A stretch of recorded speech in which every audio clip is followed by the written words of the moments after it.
ہمارے ذہنوں میں جو معیارات بیٹھے ہوئے ہیں وہ کیا ہے؟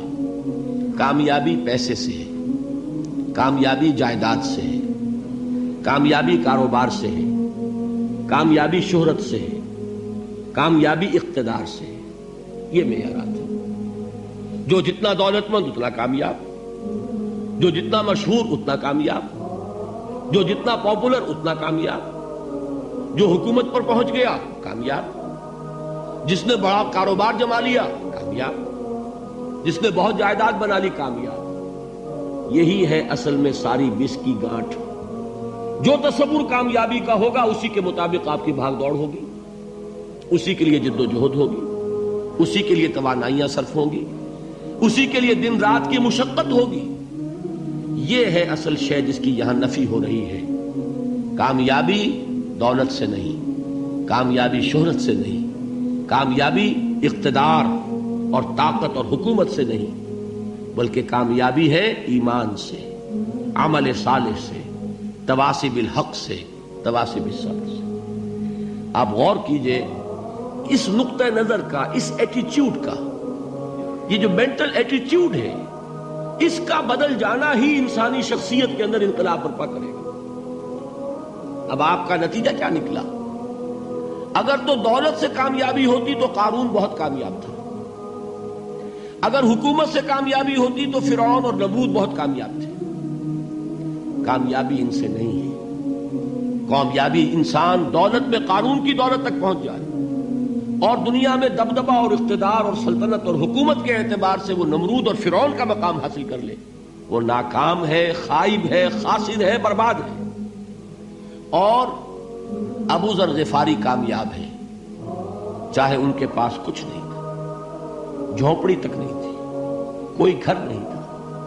حضور نے فرمایا ہے اللہ کے کچھ بندے ایسے ہوتے ہیں جو کسی محفل میں جانا چاہیں تو انہیں اجازت نہ ملے، جو کہیں اگر رشتہ کرنا چاہے کوئی ان سے رشتہ کرنے کو تیار نہ، کہیں کوئی سفارش کرنا چاہے تو ان کی کوئی بات ہی نہ سنے. لیکن اللہ کے ہاں ان کا وہ مقام ہے کہ اگر بھولے سے بھی کسی بات پر قسم کھا بیٹھتے ہیں تو اللہ ان کے قسم کی لاج رکھتا ہے. یہ ہے فرق. یہ جان لیجیے اچھی طرح. اس بات کا مان لینا آسان، اس پر سبحان اللہ کہنا آسان، لیکن اس کے مطابق آپ کے اپنے ذہن کا بدل جانا بہت مشکل. اس لیے کہ ہم متاثر ہوتے ہیں اپنے ماحول سے. وہ بڑا محل ہے، دیکھ کر ایک دفعہ جھجری آتی ہے، وہ بڑی سی 20 فٹ لمبی کار سناٹے کے ساتھ آپ کے پاس سے گزر گئی. ایک دفعہ اعصاب کے اندر ارتعاش ہوتا ہے، محسوس ہوتا ہے بڑے یہ نصیبے والے لوگ ہیں، بڑے خوش نصیب، بڑے کامیاب. حالانکہ کچھ معلوم نہیں کہ یہی سب سے بڑی بد نصیبی ہو سکتا ہے کہ یہی سب سے بڑی ناکامی ہو. اگر ذہنوں میں یہ بات بیٹھ جائے کامیابی کس شے سے. یہی وجہ دیکھیے قرآن مجید میں بارہا آپ دیکھیں اولئک هم المفلحون، یہ ہے لوگ کامیاب ہونے والے. آج یہ آپ نے نماز میں وہ آیات سنی، یا ایھا الذین آمنوا ارکعوا واسجدوا واعبدوا ربکم وافعلوا الخیر لعلکم تفلحون. اے ایمان والو، رکوع کرو، سجدہ کرو، اپنے رب کی پرستش اور بندگی کرو اور اچھے کام کرو تاکہ تم کامیاب ہو جاؤ. تو کامیابی کن چیزوں سے ہے؟ یہ ہے سب سے بڑا سبق. یہ ہمارے دل میں اگر بات بیٹھ جائے، ٹھک جائے، تو زندگی بدل جائے گی. صبح و شام بدل جائیں گے، نقشے بدل جائیں گے، بھاگ دوڑ کا رنگ بدل جائے گا، ویلیو سٹرکچر بدل جائے گا. آج وہ ایک چیز نہایت اہم نظر آ رہی ہے، کل نہایت غیر اہم نظر آئے گی. جیسے کہ حضور کی حدیث ہے مالی ولد دنیا، مجھے تمہاری اس دنیا سے کیا سروکار ہے. انما مثلی کراکب استظل تحت شجرۃ ثم راح فترکها، میری مثال تو اس سوار کی سی ہے جو تھوڑی دیر کے لیے ایک درخت کے سائے میں ٹھہرتا ہے سستانے کے لیے، پھر وہ اپنا راستہ لیتا ہے. اسے اس درخت سے مستقل تعلق اس کا نہیں ہے، وہ اس کا گھر نہیں، وہ اس کی منزل نہیں. اسی طرح یہ دنیا میرا گھر نہیں ہے.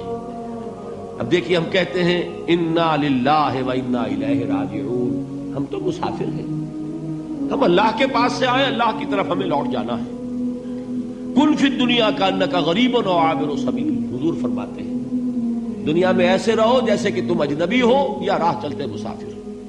لیکن یہ طرز عمل کب ہوگا؟ جبکہ یہ آیت ہمارے ذہنوں کے اندر بیٹھ گئی ہو، والعصر ان الانسان لفی خسر الا الذین آمنوا وعملوا الصالحات وتواصوا بالحق وتواصوا بالصبر۔ یہ ہے اصل بات جو میں نے عرض کیا تھا کہ میں بتاؤں گا صحابہ کیوں ایک دوسرے کو یاد دلاتے تھے۔ اس لیے کہ دیکھیے جیسے برف باری اگر ہو رہی ہو، آپ باہر نکلیں گے تو برف آپ کے کپڑوں پر جم جاتی ہے نا، تو آپ جھٹکتے ہیں کپڑوں کو تاکہ برف ہٹ جائے۔ ہمارے ایمان پر اس دنیا میں رہتے ہوئے جب ہم متاثر ہوتے ہیں ماحول سے تو گردہ آ جاتا ہے، برف پڑ جاتی ہے، اس کو جھٹکتے رہنے کی ضرورت ہے۔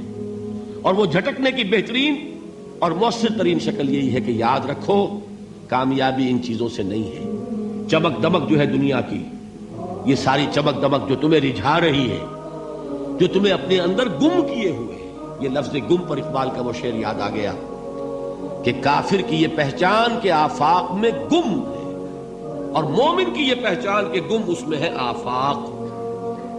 تم گم نہ ہو کر رہ جاؤ، اس میں مبہوت نہ ہو کر رہ جاؤ، مرعوب نہ ہو کر رہ جاؤ، دنیا ہی کی محبت تمہارے اوپر ڈیرے نہ ڈال دے، تمہارے دلوں کے اوپر مسلط نہ ہو جائے۔ لہذا تازہ کرتے رہا کرو، والعصر ان الانسان لفی خسر الا الذین آمنوا وعملوا الصالحات وتواصوا بالحق وتواصوا بالصبر۔ پھر یاد کر لو، پھر تازہ کر لو اپنے اس یقین کو کہ کامیابی دولت سے نہیں، کامیابی ثروت سے نہیں، کامیابی اقتدار سے نہیں، کامیابی شہرت سے نہیں، کامیابی جائیداد سے نہیں، کامیابی ہے ایمان سے، کامیابی ہے عمل صالح سے، کامیابی ہے تواصی بالحق سے، کامیابی ہے تواصی بالصبر سے۔ یہ چار چیزیں ہیں کہ جو کامیابی کے لوازم